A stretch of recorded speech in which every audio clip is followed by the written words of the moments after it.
time again. It's time for Diary of a Physicist Farmgal, and this is episode number 34. My name is Deborah, and I'm coming to you here from my farm in the foothills of the Arkansas Ozarks, where I like to do all the crafts. I knit, I crochet, I sew, I quilt, I make baskets, I make jewelry. I'm learning to make soap. I like to try any craft once and twice if I like it, and apparently I'm going to learn to embroider this year because I bought more embroidery stuff.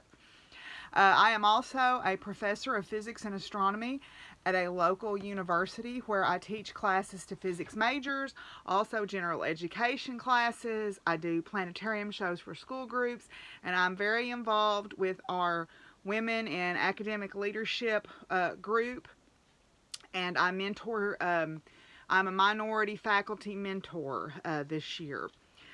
Also, I live here on my family farm where I'm a third generation farmer on this land that my family has lived on for over a century. I raise grass-fed beef cattle, I raise horses, I also have a flock of heritage poultry and show quality rabbits, and I am a retirement home to a herd of miniature horses, miniature donkeys, and a miniature mule named Pumpkin who thinks she rules the roost. And as you can tell from my suavely dressed little co-host here, I am fur kid mom to 14 dogs, 7 indoor cats, and an undetermined number of outside barn cats. So on this podcast, I'm going to talk about all those things. So if any of that sounds interesting to you, I hope you'll come along with us and join in on Diary of a Physicist Farmgal, episode number 34.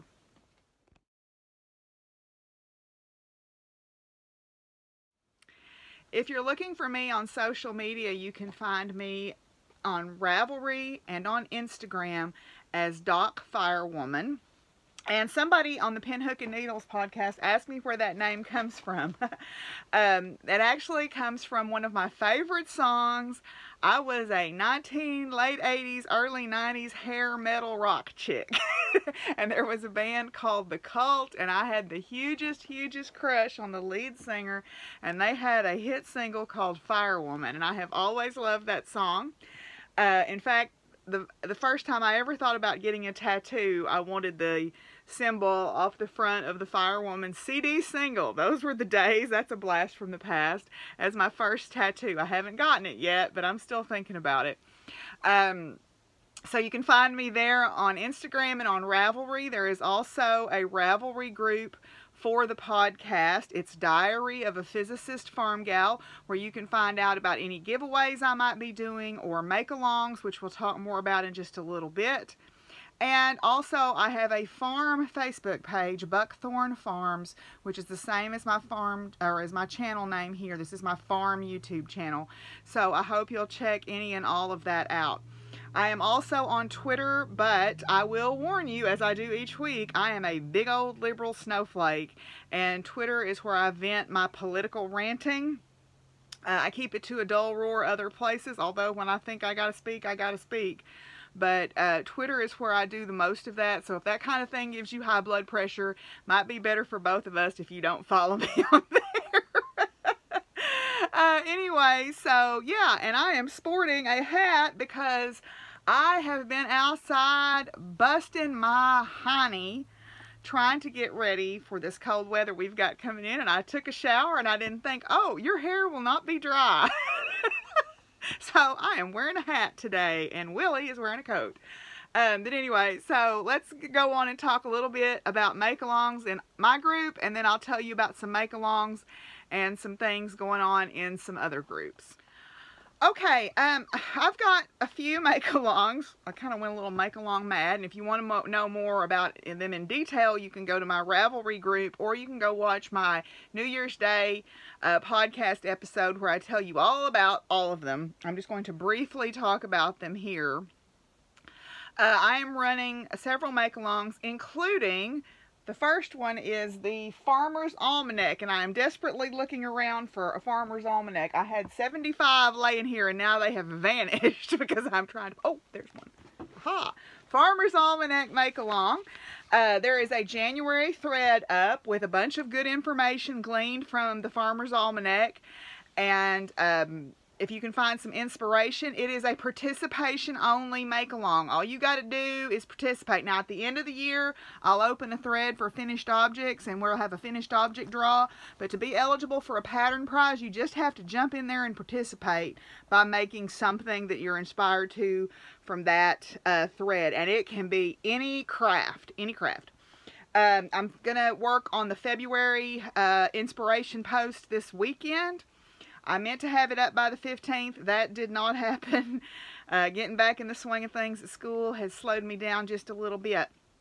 Then next, I am co-hosting with Vanessa from the A Historian Knits podcast, the I Like Big Shawls and I Cannot Lie make along, where we are aiming to knit, it's a knit along only, a shawl with 1,200 plus yards requirement in the pattern. Okay, so 1,200 yards plus. We've got a bundle there with several shawls that would qualify.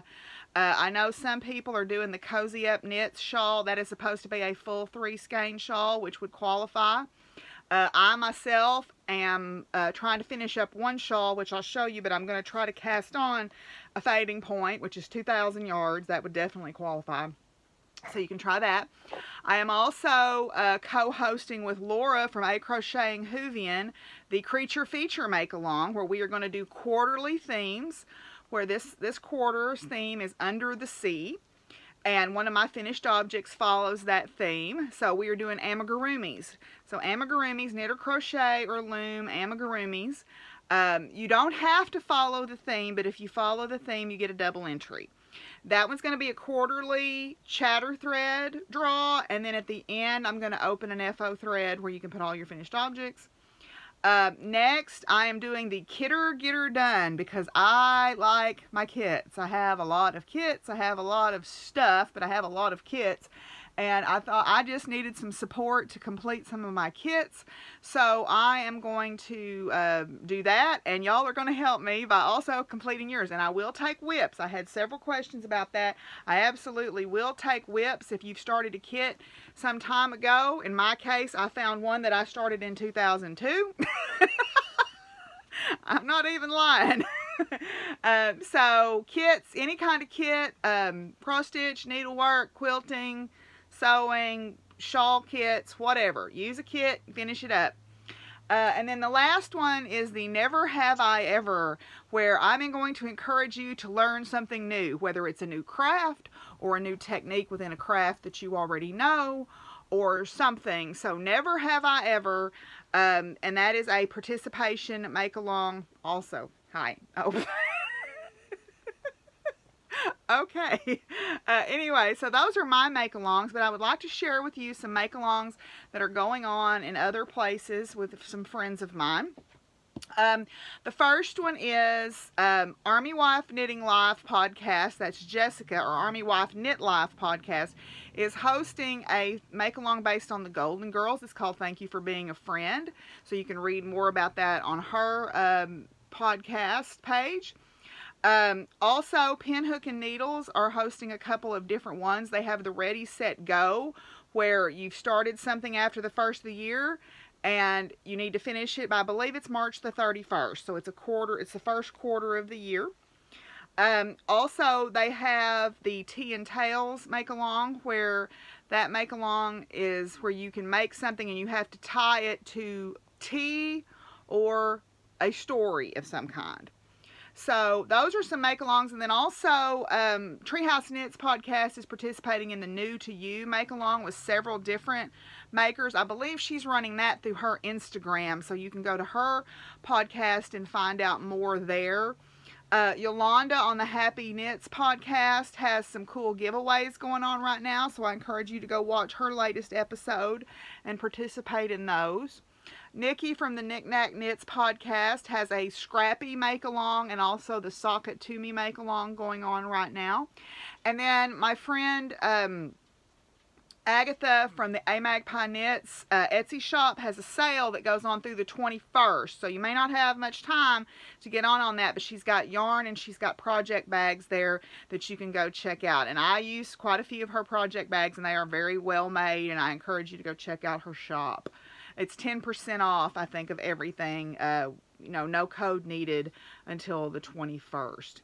So those are the make-alongs as I understand them. Those are mine. Those are some other folks. If you have a make-along that you want me to know about and tell about, I'll be glad to do that. Also, if you want to donate a prize, I'll sure take one. I thank to everybody who's been kind enough to donate stuff to me so far. And oh, and I probably should say hello to all the new viewers out there. I got a very sweet mention on the Pinhook and Needles podcast, and I am grateful for that because I have increased my viewership thanks to that. I think, oh, and that's Ellie Mae. I do not own a seal. That is a red-boned coonhound, and she's mad because she wants on the bed and someone's in her spot. So that's it. And we're going to move on now and talk about finished objects.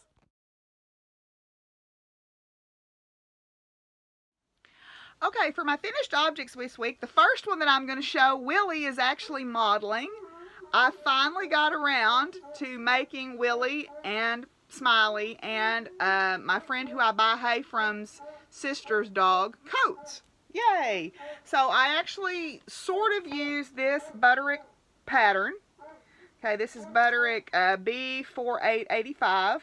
Okay, and I modified this one right here. I didn't put the faux fur trim on it. I had some old fleece, or not old, but it's some fleece that I bought a long time ago that I was going to make myself like a jacket out of, and I just never got around to doing it, so I thought, it's time. Willie's coat, his little front legs are so short, he can kind of get them through, like right now, see how he's got his foot through there? He can kind of get his little feet through right there. Smiley has had hers on since I made them, and she loves hers. She is so proud of hers. Willie, I just put his on him when he's either acting cold or when we go outside to go to the bathroom. Or, well, they go to the bathroom. You know what I mean. Anyway, so, yeah, so the first thing I got done was a long overdue needed. I just put a belly band on him. I actually sewed his coat closed in the front. Smiley's has some Velcro closures, and I'd put Velcro on his, but it kept popping open. So, I sewed his closed. And then when my friend came up the other day to get his payment, I had a payment on the hay for him. I sent his sister's dog's coat with him. So that's my first finished object. My second finished object is I finished the little crocheted hat. I don't know if you guys ever even saw this. I think you saw it as a work in progress. I finished the ponytail beanie for my neighbor's daughter. Okay, and I think it turned out really super cute. It's just my recipe for a ponytail beanie. I always make mine around a hairband, just because I think they fit a little bit better. And then it's just, you know, simple double crochet hat, and then I do the front post, back post ribbing on the bottom to kind of snug it in. Oh, where you going, bud? Okay, you gonna turn around? All right. Okay. All right, but anyway, so I got that finished for her. I just need to wash it and weave in a couple of ends here, and then I'll be ready to send that over for her to wear. And then last but not least, I finished my narwhal. Isn't she cute? Or he? I think it's a she. I'm calling it a she. Oh, and she's got a needle stuck in her right now. I need to put that up. But anyway, so I finished my narwhal. The size of this thread was slightly smaller in gauge than the horn thread that I use, so her horn looks a little out of proportion, but I still think she's really cute. I'm really pleased with that. That was the pattern by Sweet Oddity Crafts, and you can find that link on my Ravelry project page. So this little guy or girl would qualify for the creature feature as a double entry because she is an under the sea theme. Of course, I can't enter my own make-alongs, but I did finish her. I think she's really super cute. So she will go in my friend collection over here now.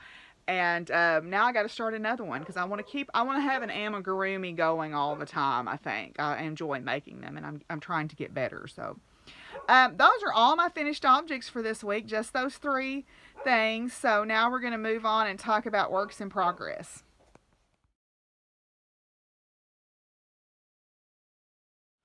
My dogs are being really vocal tonight for some reason. I don't know what's going on. But anyway, so the first thing that I'm going to show is in my April 9 Designs medium wedge bag. This is, she has a shop on Etsy, and she has been a generous donor of prizes to my giveaways. I like her bags, April 9 Designs, because they have this built-in tape measure. They're very well made. They are excellent value for money, and she has a great variety of bags on her site. This is my Midwinter Moon Mystery Knit Along. Of course, it's not a mystery anymore. I'm behind as usual, but I am almost finished with Clue 1, and I am knitting this out of Potion yarns. All three of these are Potion yarns, which I purchased at East Texas Fiber Festival. The solid one is Ancient Ritual. This is Magical Mermaid, and this is Dread Pirate Roberts. Okay, and you can kind of see there the color combo. And I am almost done with the first color, or the first clue. I was really wanting to get done with it because I wanted to start introducing my third color, but I just haven't made it that far. So the last time I showed this, it was down there where the little llama progress keeper was. That comes with the bag that or the alpaca that I showed, the bag that I showed. Charlotte gives you a progress keeper too. So that's how much I've gotten done in the last week on this shawl. Okay. So I'm hoping to get a little bit more work done on that tonight. Maybe try to finish up clue number 1 and move on to clue number 2. So that's that. Okay. Next, in my Silver Shed USA Christmas Reindeers bag. This was a gift from Laura, a Crocheting Whovian. We did the project bag swap that Candy Shop Yarns sponsored this year. You can do that through Instagram. I am working on my Boneyard shawl by Stephen West. I am making this out of Leon Alexander yarns. This is their Duke DK base, and this colorway is the exclusive shop colorway to the Twisted Pearl. It's called Party on Prince Street. I bought that at a trunk show, and am I in the middle of a row? Well, yeah, of course. I'm in the middle of a row, but I got quite a bit done on this week because this is my take to lab and knit while the students are working if I don't have papers to grade project right now. So the last time you saw it, it was here by the little kitty cat, and that came because I also have one of April 9 Designs needle keepers. And this is a combo keeper and notions pouch, and look, it's got a ruler on it and everything. That little progress keeper came with that. I was down there by the kitty cat, and between lab on Tuesday, lab on Wednesday, and going to eat lunch with Miss Marianne and her family for Amber's birthday today, I got this much put on the shawl. Okay, so I was very pleased about that. I'm almost through my second ball of yarn. And I'm going to knit all the way through and try to use up most of all 3 of these balls of yarn. So, of course, it was this size when I started on Tuesday, and now it's this big. So, I'm getting close to being done with my second ball of yarn. This is a free pattern by Stephen West on Ravelry. So, I encourage you to check it out. It's just, you know, it's a nice stockinette texture, and then every once in a while you have these garter ridges on it. So it looks nice. I think they're about every 12 rows or so. It looks nice. It's a triangular shaped shawl because you can't tell squat about it because I stopped in the middle of a row. But anyway, I think that colorway is really pretty, and I'm anxious to get that done so I can start to wear it. Okay, so that down. My next work in progress is buried over here, so I will skip it and come back to it in just a second. My next work in progress is a piece of felt applique. This is a Christmas stocking kit. I didn't bring the whole picture back here, but it's supposed to be Santa Claus baking. He's got a table in front of him with a bunch of baked goods on it. You can see the outline of the stocking. And what you do is you kind of build it up in layers. And there's embroidery, like his little face is embroidered, but then you have to do some sequining and some blanket stitching and all of this. So I'm gradually building this up. I think I'm about halfway, not quite halfway through on the applique work on that. You can see there, like where his eyebrows go, you can see they're numbered. So you do those pieces in the order that they're designated. Okay? I've had this kit at least 15 years. So it's no time like the present, right? Yeah. So I've got that done. My next work in progress is, as promised, the kit that I started in 2002. And the reason I know it was 2002 is it was in this bag with a piece of hand applique that's not finished either. And I took this with me the last time Keith and I went to Scotland together, which was 2002. And I had just made a start on this little cross-stitch ornament. It's the Gamekeeper Santa, and all I had done is got started on the goose. It's done on perforated paper. It's a Jan Lynn kit, I think, that was done for Walmart at the time. I bought it after Christmas on clearance for 50 cents. And so this is, I've got the goose finished, and I've started working on Santa Claus, and he's got a chicken down by his feet here, and then there's a goat over here. So I've started working on the Santa Claus. Okay. So, yeah, so I'm proud that I'm back to that. I've got 3 more of those, and they're all farm themed. So I'd kind of like to get them all made so that I could put them on my farm Christmas tree this next year. I have a farm themed Christmas tree. So the goal is to get these done so that I can put them on my farm Christmas tree this coming year. Okay, so that is that work in progress. And then the last, oh no, I've got 2 more. The next to last one that I will show is my inspiration from the Farmer's Almanac Make-Along. This is in my little Happy Science Beakers bag that Mary made for me.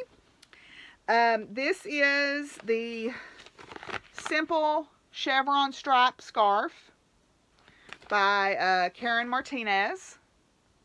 Okay, this is a free pattern on Ravelry designed to take advantage of self-striping sock yarn.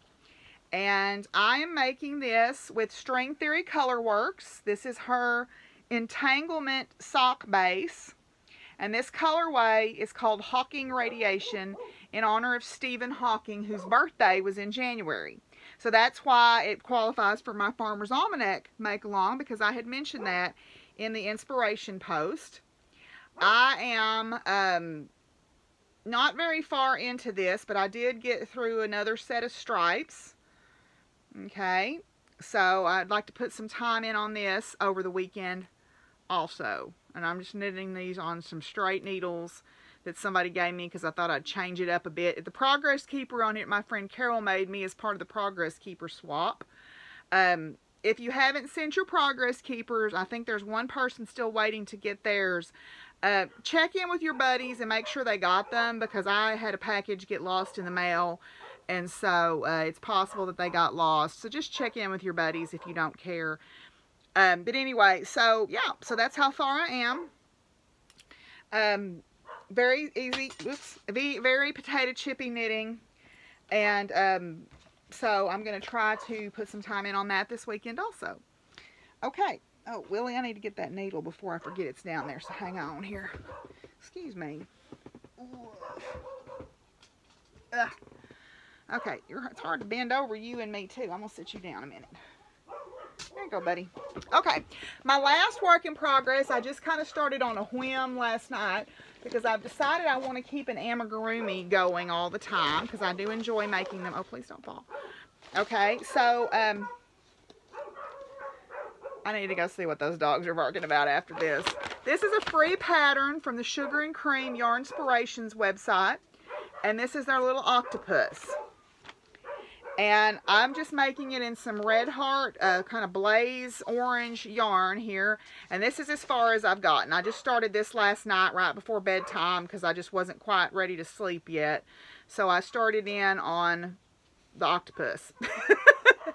So yeah, so those are my works in progress. After I see what the dogs are barking about, we're going to come back and talk about future crafting.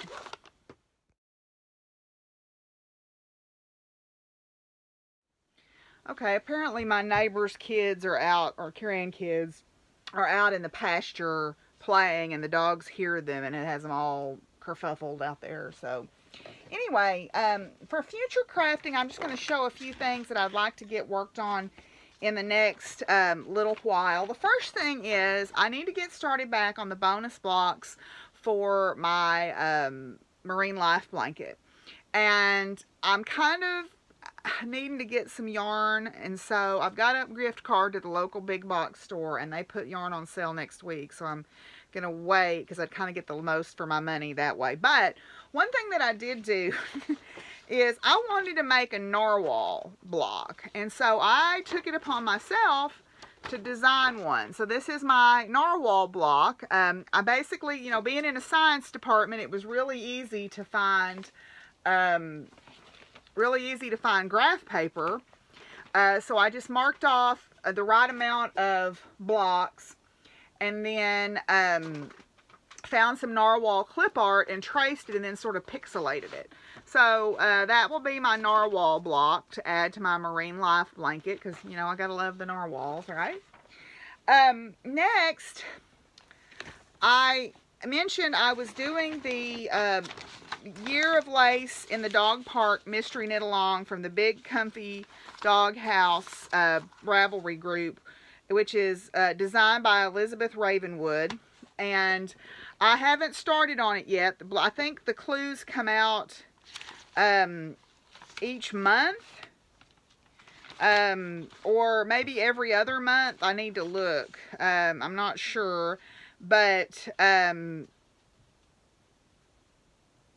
you know, we'll see.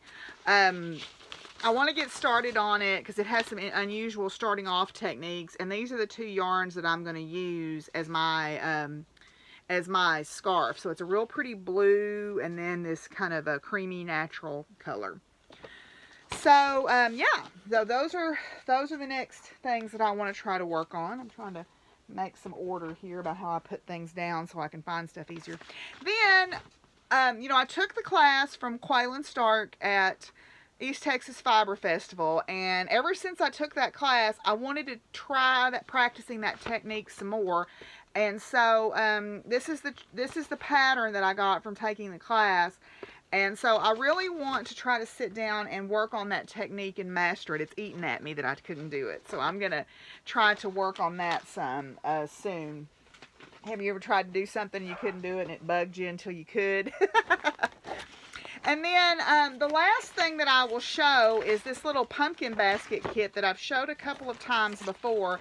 I actually pulled the directions out and read it, and it wants you to glue everything together, and I'm thinking, I'm going to sew it together. It's a little felt kit, so it should sew up just fine. I don't foresee any problems with gluing things together. You know, it comes with all the pattern pieces that you have to cut out, and it's even got seam allowances on it. So I might glue the face pieces on, but as far as putting the basket itself together, I think I'm going to sew that up. And I don't think that would take, at least not the construction portion. I think that the details, like embroidering the nose and the blanket stitching and stuff like that, might take a minute, but still, it wouldn't take that long. And he's really super cute. There you go. He's really super cute. That kit is from Rivertown Warehouse. I don't even know if they're still in business or not, because this kit is about 10 years old. So, another kitter getter done there. So, I think that that's all I'm going to show today. I had some other things pulled out, but in the interest of time, I think that that's all I will show today. So that's the end of the crafting content. I do have a few little acquisitions this week that were mostly gifts that I'm going to share, or some thrift store finds, and then we're going to go and talk about science. So if you're just here for the crafty content, thank you for stopping by, and if you're here for the rest, let's move on and talk about acquisitions. Okay, my acquisitions this week are all gifts that were given to me. Well, no, that's not true. There's a couple of good thrift store finds in here too. Oh, come here, Willie. Well, come on. I'm not playing that game. If you want up here, you'll come on. The first one actually was my pen for my volunteerism at Lake Dardanelle State Park, and this year's pin was a hummingbird. Every year that I've volunteered at the park, Sasha has gotten me a bird pin, and I keep it on my lanyard that I wear that has my name tag and everything on it. Alright, come on. Oof. You've already lost your coat's now a skirt, but that's okay. So this year's was a hummingbird, and I need to go put that on my lanyard. We have our owls class this week, or tomorrow night, so I'm excited to go. It's Dutch oven cooking this week, or this month, so that's going to be awesome. We get to cook our own supper, and I can't wait. She told me what the recipes were. I can't for the life of me remember what they are, but they sounded really delicious, so I'm excited to get to do that. And then also, she gave me as my Christmas gift this wonderful planner for a magical 2019, and it's a coloring planner. So she got me some colored pencils, and she got me the big box. Yay! So Sasha was kind enough to give me that. It's got some great things in there where you can write down day-to-day different things that you want to do, stuff like that, and it's got what's going on with the moon and all of that good time stuff. So I'm excited to work with this. I haven't started it yet, but I'll get caught up on it soon. Yeah, because self-assessment and self-reflection is kind of what this week's final thoughts are going to be about, so this will be good for that. Miss Betsy gave me a gift card to the local big box store, but she also gave me this little wall shelf. Now, this little wall shelf is very special because if you look on the back of it, it was made by the local woodworker, and he was actually my physics teacher in college. And then this is pickets from her fence from around her old house. So this is a very special gift to me, and I'm going to hang this up and put my gifted coffee mugs on here. So I'm very excited to have that little piece of Adkins history. I'm grateful that she thought of me to give me that. Then my friend Dana came in the other day, and she was going through some of her aunt's belongings, and she said, I found a whole drawer full of antique embroidery transfers.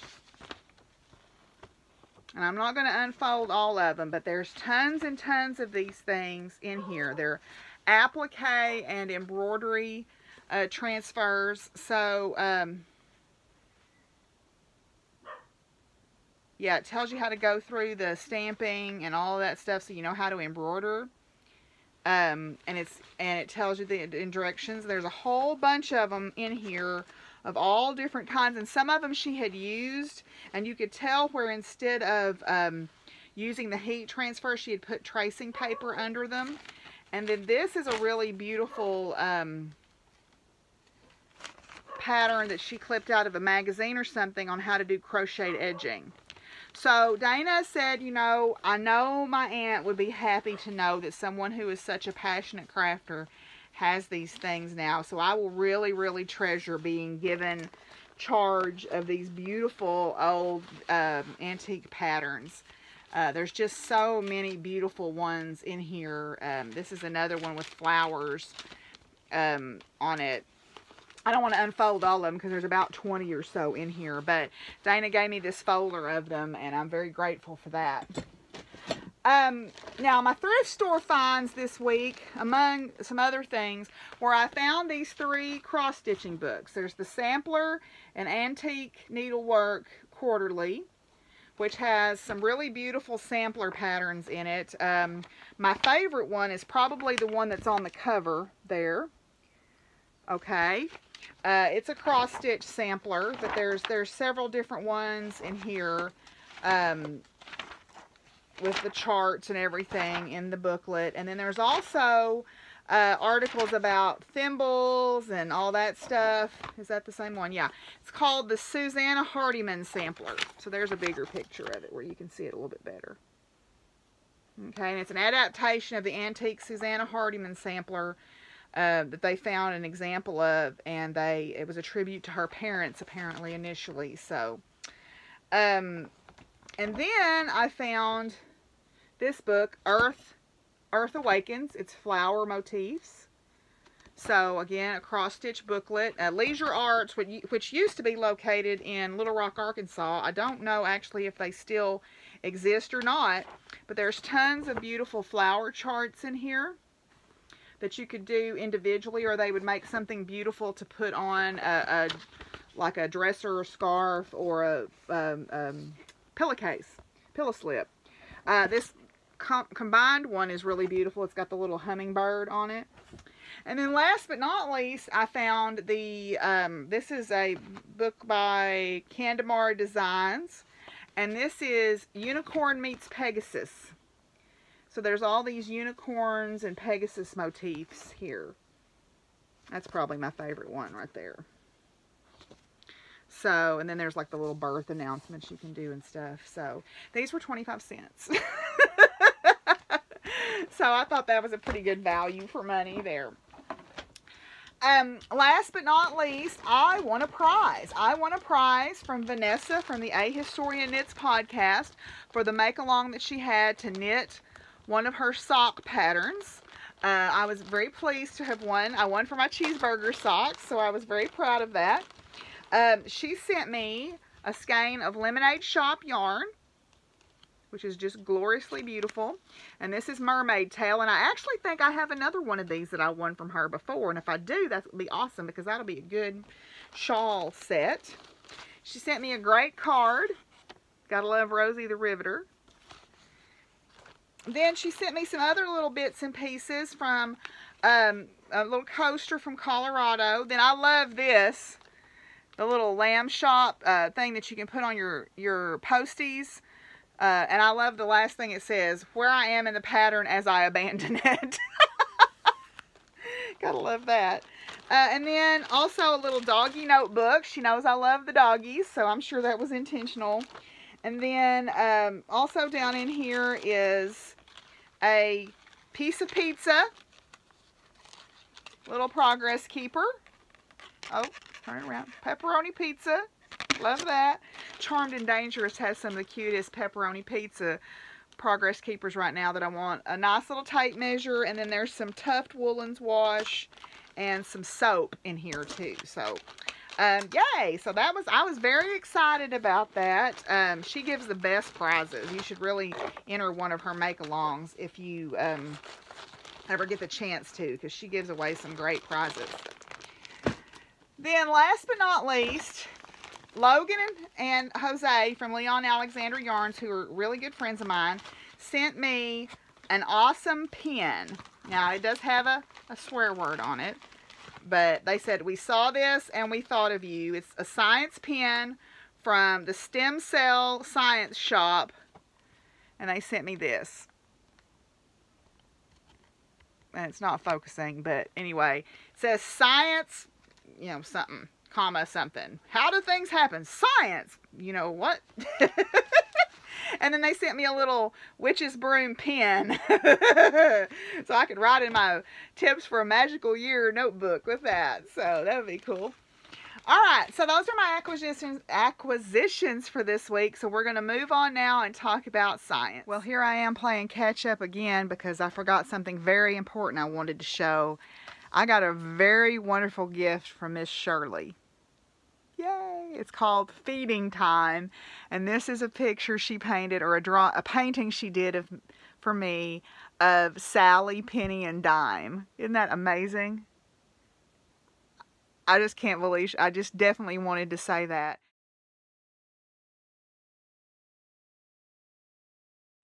Okay, well, we're back to campus. School is back in full swing. I had my first full week of classes this week. It's taken a little bit of getting used to because I am teaching an overload this semester. But it actually works out okay. I've got some, seems like so far I've got very good students. I've got good research students. I've got 4 research students working on projects with me at the moment. And I'm feeling very optimistic and excited about the semester. As I had mentioned, I am a faculty minority mentor, so I need to get with Lisa so we can meet up for lunch. Our Women in Academic Leadership Luncheon, our first one will be February the 1st. So I'm excited about that, and just glad to be back in the swing of things.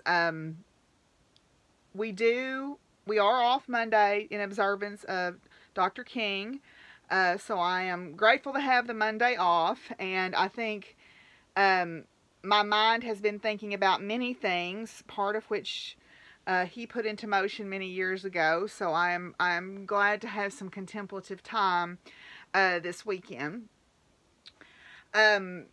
You know, I'm excited to be teaching the meteorology class. I enjoy sharing my love of meteorology with my students, and it's been fun to show them the Windy TV website and all of that. Or it's not Windy TV anymore, it's just Windy, but it's just so fun to look at that kind of stuff and to learn as much as possible about that.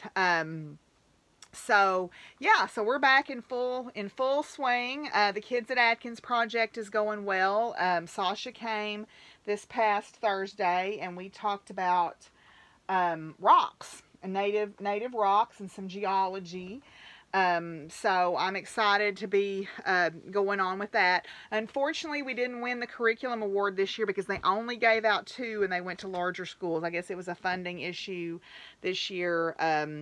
But we did win the affiliate award, and we did win the Target Field Prep grant, and I found out that I had written a grant to the Library of Congress with Dr. Uma Garamella to do a teacher workshop about Thomas Nuttall, so we got the grant to do that, so that was very exciting. So that will be something that I get to do this summer. So, yeah, so we are back to campus. I am glad. We were supposed to have a planetarium show on Wednesday, but it got canceled. There was something, some kind of a mix-up where they thought that the students could sit on the floor and stuff, and we're like, that's a fire hazard, can't do that. So, they had to reschedule. I kind of went back and forth about, before I forget, don't forget the lunar eclipse. Don't forget the lunar eclipse. There's a lunar eclipse, a full lunar eclipse, late Sunday, early Monday. So make sure you go back and watch my previous episode, and I've got links there that'll tell you when to look. That's the last full lunar eclipse visible in North America until 2021. So you want to make sure and get out there and see it. It should be a good one. This full blood wolf super moon. You gotta see that, right? Hopefully it's clear. But anyway, so get out and check that out. I went back and forth about what I wanted to talk about this week. I was going to talk about the magnetic field of the earth, and there's been these articles going around about how the magnetic field of the earth is changing, and then I was going to, somebody had mentioned talking about like these new medications that they can make that were tailored to your DNA and stuff, and I didn't get a chance to read about that, and I didn't feel comfortable talking about something I didn't know very much about. And then there was a couple of other things that I had written down to talk about, but I finally settled on talking about witch hazel, because it is time for the witch hazel to start blooming here in the Ozarks. I have seen the jonquils are starting to poke their heads up, and so the witch hazel won't be far behind. And so I wanted to talk just a little bit about some of the uses, because I get the Farmer's Almanac emails, and there was an article this week about the uses of witch hazel. And so some of the uses of witch hazel that you can, it's mostly used as a topical, like astringent. It's been known to be used as like an antimicrobial drug. So, but it works really well like on your face. A lot of times women would use it on their faces because it's a good astringent. It's good for razor burn after you shave. It's good if you've got skin irritations or bruises or acne or eczema. All of those things helps that. If you've got a sunburn, if you've got bug bites, so anything where there's like inflammation involved, witch hazel can provide some soothing for. I remember when I was a little girl, there was, I can't remember the name of it, but my grandmother and my mother both had this beauty stuff that was in this bottle, and it had like a woman's, like it was a cameo shape, and it had a woman's face on it, and I remember it had witch hazel in it. But now what does it look like? This is our witch hazels that bloom here in the Ozarks. Look like this bottom picture here. And then the seed pods look like this. And the seed pods, when they dry, And there's the flowers with some leaves on it. They make a beautiful shrub, and they're actually Arkansas natives that they're highly recommended to be planted. Our witch hazel, it blooms in the springtime. The witch hazel that's native to some other areas blooms in the fall, but Hamamelis virginianus is the witch hazel that's in other parts of the state. But here in the Ozarks, we have Hamamelis vernalis, which means spring blooming hamamelis. And that's what blooms primarily in the Ozarks. The seed pods, when they dry, they blow apart basically and can eject the seeds quite a distance, up to 30 feet away from the seed pods. And where the extract comes from is the bark and young stems are boiled, and really boiled under pressure is the best way to get out the hydrosol that makes the good astringent. There's 3 different species native to North America. Arkansas has 2, but the one in this part is the vernalis form, which is the spring blooming. It's a great shrub. It can grow up to 20 feet tall and 20 feet wide, so it's kind of like beautyberry in that sense. It can get big, but I'm sure you can keep it pruned back. It does provide shelter for nesting birds. It's a woody, it's a sort of it's a understory plant, so it likes rich soil and shade, light shade in the day, especially in the afternoon heat. And even though it's slow to get started, once you get it started, it's a pretty tough Arkansas native. I can't speak to what it is in your area, but I'm going to look at putting some witch hazel. I've got these oak trees right outside here, and I would like to plant some witch hazel underneath those. The name comes from an old English word for flexible. It's called wishy or wishy. And it's not, it's not necessarily ascribed to witches. It means flexible or bendable, because it reminded the settlers in the New World of the hazel branches that they used to douse for water, witching rods. So, but it comes from an Old English word, and it's spelled W-I-C-H-E, which I think is wishy? I can't spell that right. I'm sorry. I need to learn. But it means pliable or bendable. And so they were used for dowsing rods. So when the settlers saw the witch, they started calling it witch hazel, which meant pliable hazel. So, yeah, but it has some medicinal properties if you see it out and about. That's also the reason I would like to start growing it, because I would like to be able to use it for, you know, face toner or bug bites or whatever. So I think it would be a definite supplement to my arsenal of native plants. So Ozark witch hazel, or witch hazel, which is the regular variety, which is the Virginianus variety, makes a beautiful bloom. It's one of the only things that blooms this time of year, so it gives you some late winter when you're just kind of going, oh, come on, can we please be done with winter already? You know, those cold gray days after New Year's where you're just kind of trudging along until kind of mid-February, when the days are getting noticeably longer and hopefully things will pick up. So I'm definitely going to look into planting some witch hazel in my yard this year. So that's all the science I have for you today. So now let's move on and talk about farm life.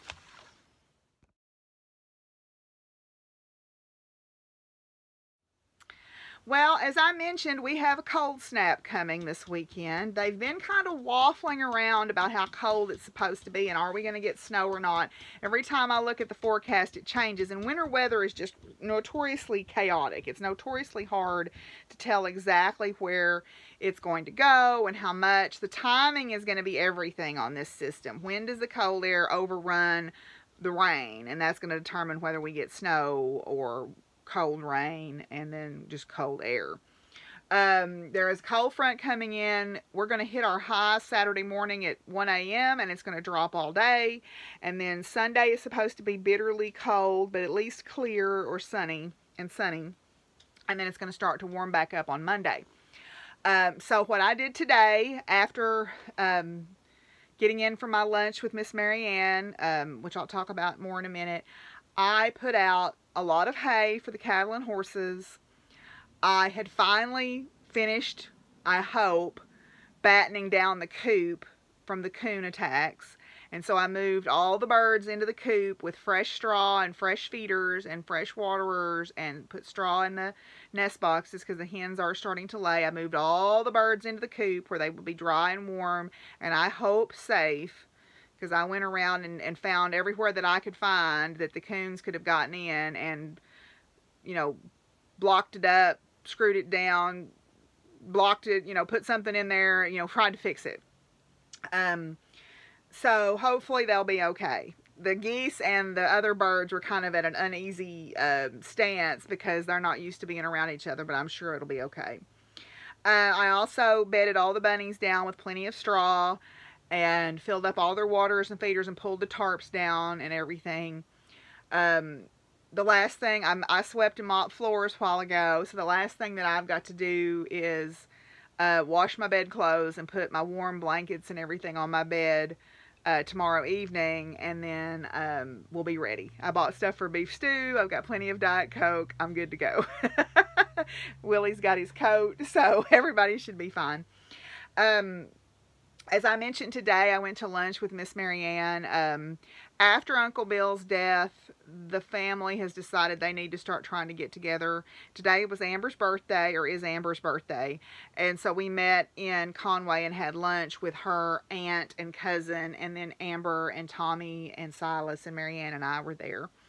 On our way back, she had Uncle Bill's dog Buddy with her. He sat very patiently in the car and waited on us. He was just glad to get to go. So he laid back there, and she has a Suburban, so he had plenty of room. We took him to the co-op, and he got to pick out a treat.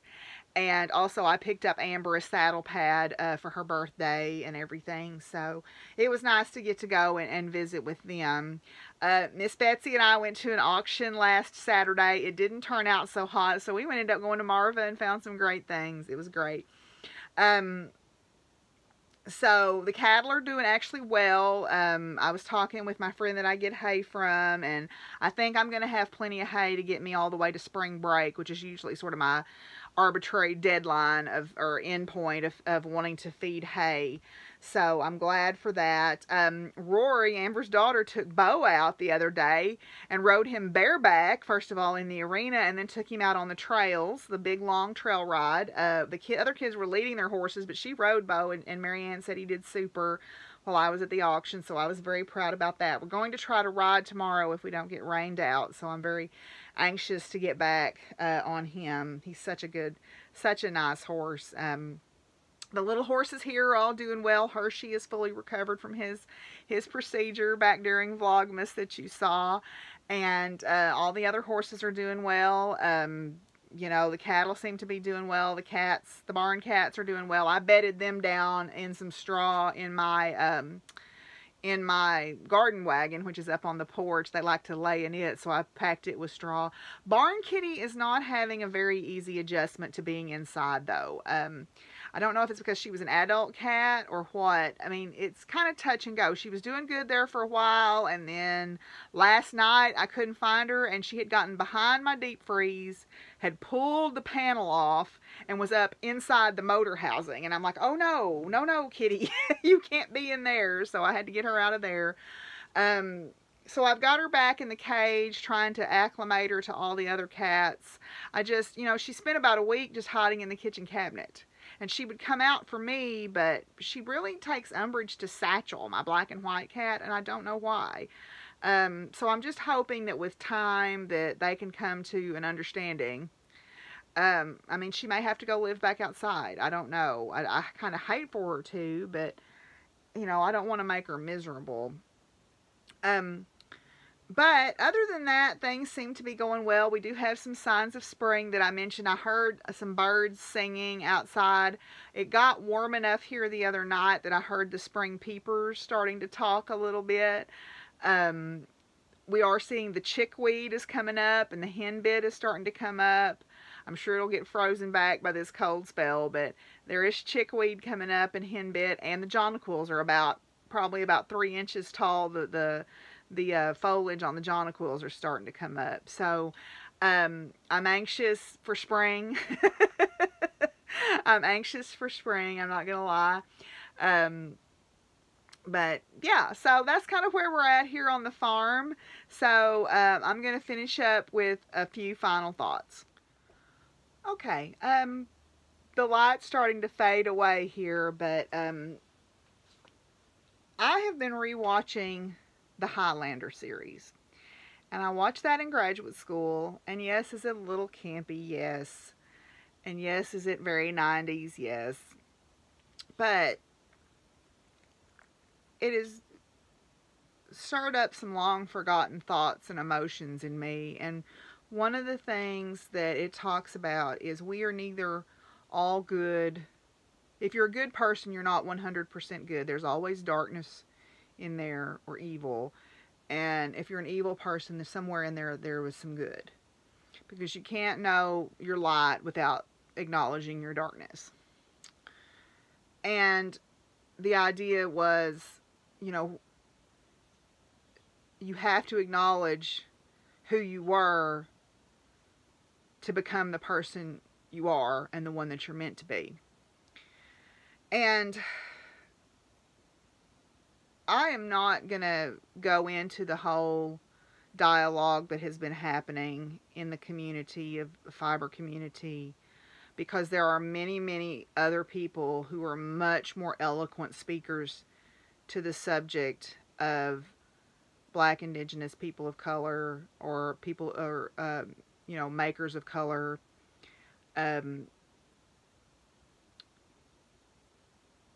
Because, I mean, but it's a dialogue that needs to be happening. There is the woman, Brene Brown, which I'm sure many of you know about, talks about leaning into your discomfort, because it's in your discomfort where you grow. And I try very hard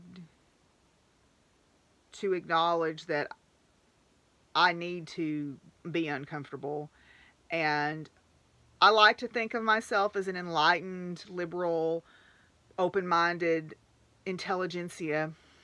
But the fact is, I have grown up in the South where Jim Crow may not have been still alive when I was a young girl, but he was not dead. The body was still warm, I'll put it that way. And, you know, and I realize that this is a problem everywhere. But I never realized how deep the problems were. And it's not just with Black, Indigenous, people of color. There are a myriad of problems that are facing our society. But this is the one that we're looking at right now. And if nothing else, the current state of the country has done one thing that I think was very necessary. And it has ripped the scab off of a wound that we only thought was healed, when in reality, it was just abscessed. And the only way, if you're a horse person, you know that you can heal an abscess is to let all the nasty drain and let it heal from the inside out. So, one of the things that I have decided to do is to rip off the scab of my ignorance about some things. Because there was a post, and let me look her name up because I want to make sure I know her name, so hang with me for just 1 second. Okay, I had to look her name up. I meant to jot it down before I started talking about this, and I should have, but I'm not a professional, obviously. Leah Rose Studio on Instagram. She is followed, or was followed, by several people that I knew, including one of my friends, my friend Yarn Tripping on Instagram. And she made a post. She is a woman of color, and she had made a post regarding people who say, oh, I'm colorblind, I don't see color. And while on the face of that may seem like, okay, that's a good thing, right? Well, when you really think about it, what you're saying is, I don't see who you are. There's a quote by Osho that says, I wrote it down. Let me look it up here. It says, nobody is superior, nobody is inferior, but nobody is equal either. People are unique. Or people are simply unique. You are you, and I am I. And we're uncomparable, or incomparable. And I was thunderstruck by this, because that's something I've said, thinking I was being open-minded, but really what I was saying is I'm erasing what makes you unique.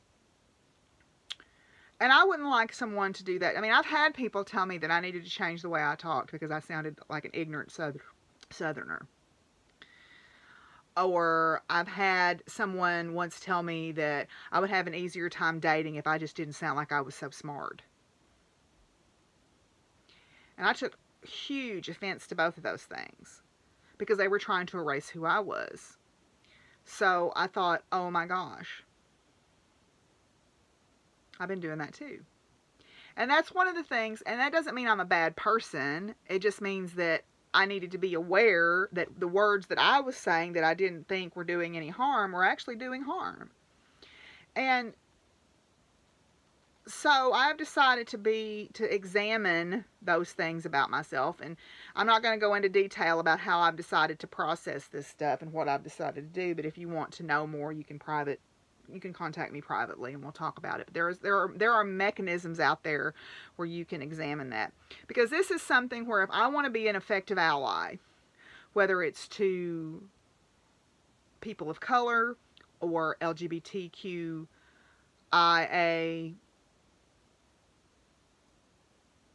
I forget, I'm sorry, I can't remember all the letters, but the LGBT community, people who have disabilities, or, and I'm probably not saying that right either.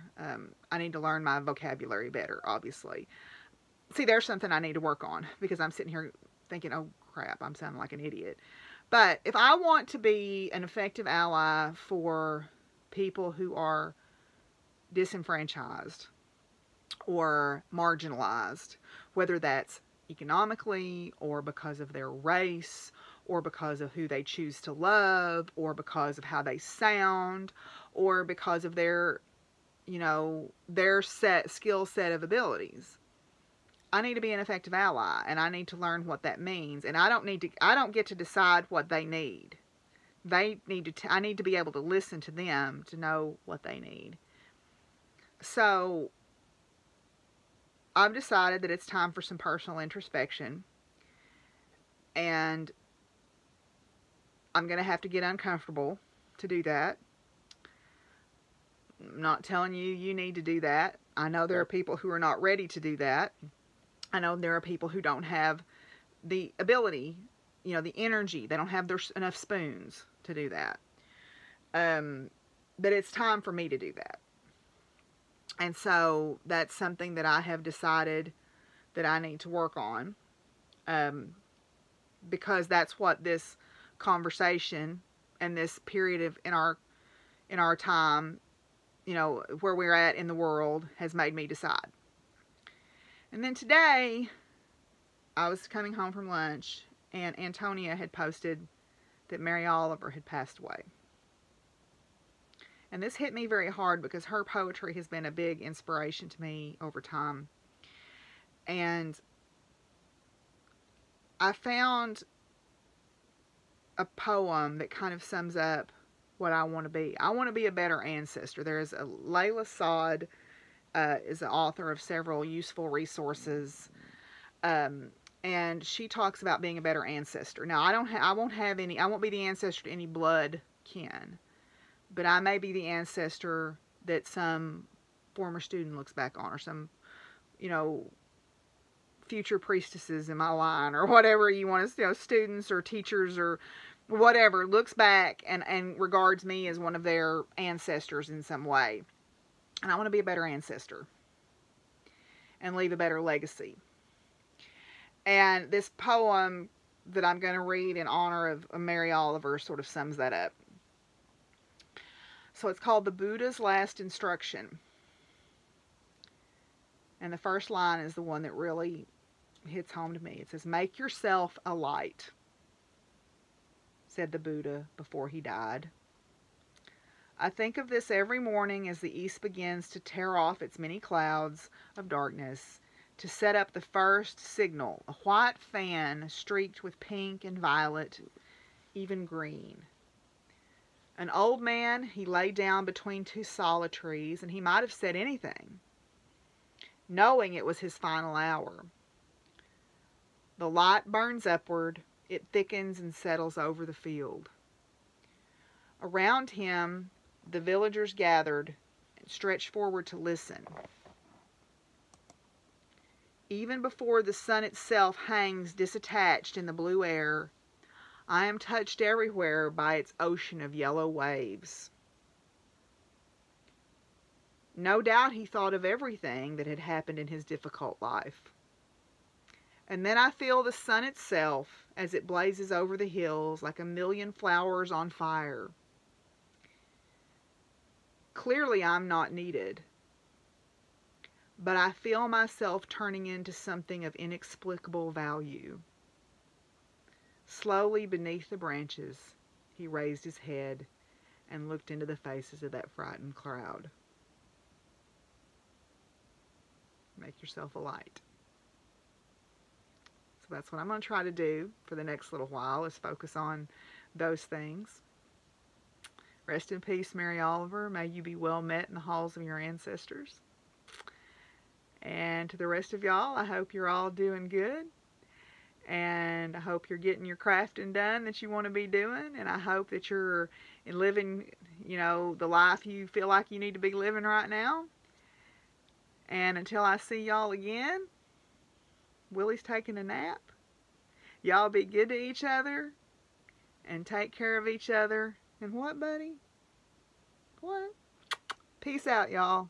Bye. Yes.